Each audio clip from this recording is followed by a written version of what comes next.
English जो है वो ऐसी लैंग्वेज है कि इसमें बड़े बड़े अच्छे, या मैं कह सकता हूं बड़े बड़े बुरे मेरी तरह बहुत बहुत बड़ी गलतियां कर जाते हैं, है ना। अब जैसे एनसीईआरटी की हम बात कर रहे हैं, एनसीईआरटी में पेज नंबर 179 क्लास 12 की एनसीईआरटी बायोलॉजी की जो बुक है, जिसमें हम चैप्टर 10 अभी पढ़ रहे हैं, माइक्रोब्स इन ह्यूमन वेलफेयर, तो वहां लिखा हुआ है कि जो माइक्रोब्स हैं ये 3 किंगडम में 11th क्लास में पढ़ाए जाते हैं, मोनेरा, प्रोटिस्टा और फंजाई। इस पे क्वेश्चन भी पूछा गया है।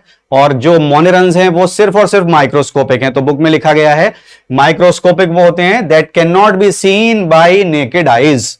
तो मैं बच्चों को ये बोलता हूं कि आप अगर कोई भी चीज जब से भी पढ़ रहे हैं, मतलब आप चीजों को समझने के लिए ऐसे वर्ड्स का इस्तेमाल कर रहे हैं, तो मतलब मैं वही बता रहा हूं कि इंग्लिश ऐसी एक बड़ी चीज है कि बड़ी बड़ी प्रॉब्लम्स क्रिएट कर देती है बच्चों। अब जैसे नेकेड आइज हैं, तो अगर मैं ये बोलूं कि देखिए साहब मेरी आइज नेकेड है, लेकिन अब मेरी आइज तो कवर्ड हो गई ना, लेकिन मुझे माइक्रोब्स अब भी नहीं दिख रहे हैं, तो हमें ये नेकेड आइज अपनी डिक्शनरी से निकाल देना है। हमें अब बोलना है नेकेड आइज की जगह अनएडेड आइज, अनएडेड आइज। तो जब आप ये बोलेंगे अनएडेड आइज, तो आपसे पूछा जाएगा कि एड क्या चाहिए। एड का मतलब होता है specific help, AID, aid means specific help.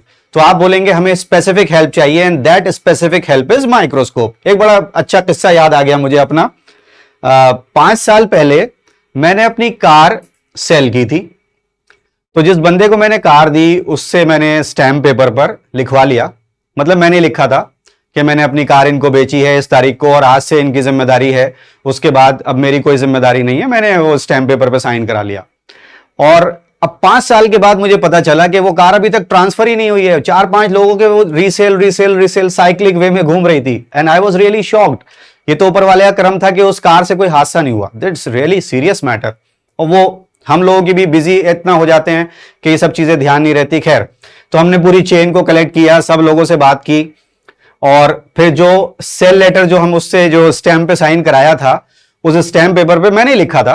अब मैंने जब उसको पढ़ा तो मैं पढ़ के हंसने लगा कि यार ये मैंने क्या किया था 5 साल पहले। 5 साल पहले भी मेरी अंग्रेजी ऐसी थी जैसी आज है। तो उस स्टैम्प पेपर पे मैंने क्या लिखा हुआ था, आई हैव सेल्ड। आप देख रहे हैं मैंने लिखा हुआ था, अभी भी मेरे पास वो स्टैम्प पेपर, मैंने उसकी फोटो रखी हुई है, क्योंकि ऐसी चीजें हमें सीख देती हैं कि देखो गलती किसी से भी हो सकती है, अच्छों से हो जाती है, बुरों से हो जाती है। तो मैंने लिखा था I have sailed my car. Just imagine, मतलब क्या मैं लिख रहा था यार। तब मुझे हंसी इसलिए आई क्योंकि मुझे पता था कि हमें पता है हमें लिखना था I have sold my car.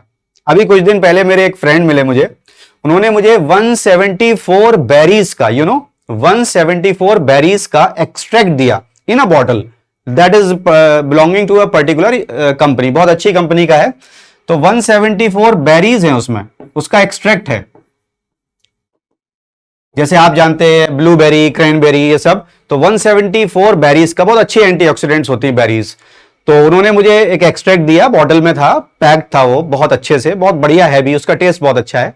तो मैंने उनसे पूछा कि ये कितने एम एल वाटर में डाइल्यूट होगा, कितना ml एक्सट्रैक्ट लेंगे और कितने ml वाटर में डाइल्यूट होगा। पता है उन्होंने मुझसे क्या बोल दिया? उन्होंने मुझसे बोल दिया बच्चों इसको न्यूड पीना है। Can you imagine? जबकि उनकी इंग्लिश भी बहुत अच्छी है, वो दुनिया भर को सारी चीजें बताते हैं, is a very good speaker, very good entrepreneur.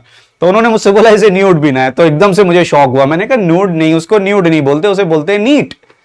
अब वो वाला नीट नहीं जिसकी तैयारी आप कर रहे हैं, आप तैयारी कर रहे हैं NEET की, national eligibility cum entrance examination, है ना। और मैंने उसको बोला कि इसको आपको बोलना चाहिए कि इसको नीट पीते हैं। तो ऐसी सारी बातें हो जाती हैं। अरे भाई मैं तो ये जानता हूं कि बहुत सारे लोग हैं, कोई आकर के ये क्लेम करके दिखाए, जब भी आप किसी बहुत अच्छे से रेस्टोरेंट में, बहुत अच्छे से होटल में, या बैंक्स वगैरह में, ATM में आप जाते हैं, तो अच्छे लोगों से गलती हो जाती है। हमें पता ही नहीं वो जो ग्लास डोर है वो अंदर खुलेगा या बाहर खुलेगा। यस और नो बच्चों? देखिए, पुश और पुल, है ना, पुश या पुल, तो बड़ी दिक्कत हो जाती है। अब पुश लिखा होता है तो हम पुल कर रहे होते हैं, अब पुल लिखा होता है तो हम पुश कर रहे होते हैं। और एक ट्रायल तो सभी करते हैं, भाई अगर वो स्टिकर ना भी लगाएं तो हम कंफ्यूज नहीं होंगे, एक बार कोशिश कर लेंगे, अंदर खोलेंगे नहीं खुलेगा, बाहर खोल के अंदर चले जाएंगे, इतनी सी बात है। लेकिन नहीं, सबको ट्रायल करना है और एक बार ट्रायल करना है, पुश की जगह पुल करना है, पुल की जगह पुश करना है। तो ये ऑब्वियसली आप जानते हैं कि most of you have suffered from this problem. तो इंग्लिश एक ऐसी चीज है, because it's not our language, हमारा कल्चर है, हम हिंदुस्तानी हैं, हम भारतीय हैं, तो हमारी तो मातृभाषा हिंदी है, यस और नो। लेकिन अब क्योंकि हमें वर्ल्ड के साथ, हमें डेवलपमेंट की तरफ जाना है, तो जो सबसे ज्यादा लैंग्वेज यूसेज में है दैट इज इंग्लिश। तो हमें इन चीजों का ध्यान रखना है। तो हमारे बच्चे भी स्मार्ट बच्चे तभी बनेंगे जब वो इन छोटी छोटी सारी चीजों का ध्यान रखेंगे। ठीक है बच्चों, तो चलिए आगे बढ़ते हैं टॉपिक में।